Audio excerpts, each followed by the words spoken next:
Morning शुरुआत IRDA से करना चाहूंगी and taking the cues from results और इनके फाइनेंशियल्स। लोन बुक में करीब 36% की ग्रोथ देखने को मिली थी।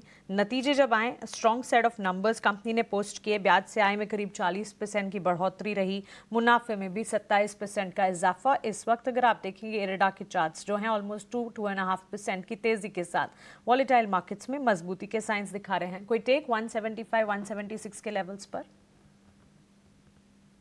देखिए, ईडा की हम बात करें तो स्टॉक एक डाउनवर्ड ट्रेजेक्टरी में ट्रेड कर रहा है। Stock lower top lower bottom बना रहा है और स्टॉक जो अपनी 20 दिन की मूविंग एवरेज है इसको सरपास नहीं कर पा रहा है। फ्राइडे के सेशन में एक अच्छी खासी रैली आई थी, बट ऊपर में हमने एक जोरदार गिरावट देखी है स्टॉक ने एक शूटिंग स्टार पैटर्न भी बनाया है डेली चार्ट पे, जो एक नेगेटिव पैटर्न है।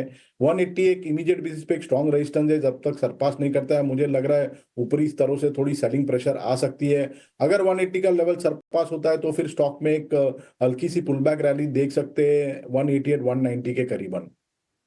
स्पेसिफिक बाजार में सपोर्ट बिल्ट होते हुए स्लो एंड इवेंचुअली ही लेकिन नजर जरूर आ रहे हैं, जहां auto, financial services, FMCG, energy, PSU bank, ये सारे के सारे बास्केट्स हैं, सारे के सारे बकेट्स हैं, जहां पर हरे निशान के साथ ट्रेड देखने को मिल रहा है। संभलने की ही कोशिश कह सकते हैं मार्केट की। Pharma on the flip side इस वक्त बैक सीट पर है। मेटल, रियल एस्टेट और आईटी में भी कमजोरी, लेकिन फार्मा, लेबोरेटरी, डायग्नोस्टिक से जुड़ी चुनिंदा कंपनियां, Chandan ji, Ipca laboratories, Biocon, Max Health Care, अच्छा एक्शन इस वक्त देखने को मिल रहा है। Nifty Pharma index and in particular pharma laboratory space में इप्का लेबोरेटरीज जैसे काउंटर पर आपका नजरिया, आपकी राय क्या होगी?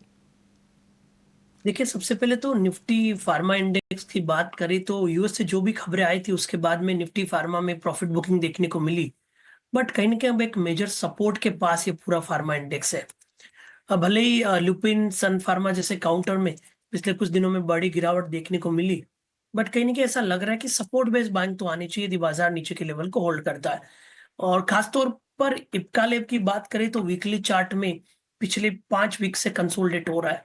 अच्छी बात यह है कि मार्केट गिर है और ये काउंटर कंसोलिडेट हो रहा है, तो कहीं ना कहीं रिजिलियंस और अपने एक डिफेंसिव बिहेवियर ये बता रहा है।